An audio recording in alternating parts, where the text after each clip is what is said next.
মরার পরে সব সুন্নত দেখা যাবে না, কিন্তু আপনার লাশের সাথে দেখা যাবে আপনার দাড়ি ছিল কিনা। এটা সবচেয়ে স্পষ্ট সুন্নত যা আপনার সাথে কবরে যাবে। রাখা যাবে দাড়ি। ঘুমাবেন, 3 কুলের মধ্যে একটা সূরা ইখলাস, একটা সূরা ফালাক, একটা সূরা নাস। কি হবে এটা পড়লে? নবী সাল্লাল্লাহু আলাইহি ওয়াসাল্লাম বলছেন দৃশ্য বা অদৃশ্য, মানে যা দেখা যায় যা দেখা যায় না, এই দৃশ্য অদৃশ্যের জগতের কোনো ক্ষতি তাকে স্পর্শ করবে না। প্রোটেকশন, আল্লাহর পক্ষ থেকে প্রোটেকশন।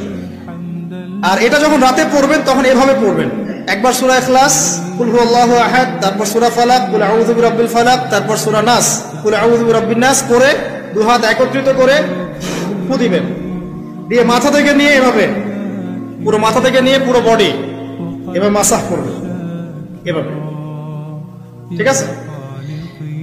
এটা 3 বার করবেন, একবার না, একবার করবেন আরেকবার 3 বার। এরপরে পড়বেন সূরা কাফিরুন। কোন সূরা? কুল ইয়া আইয়ুহাল কাফিরুন লা আ'বুদু মা তা'বুদুন। এই সূরাটা পড়বেন লাকুম দীনুকুম ওয়ালিয়া দীন পর্যন্ত।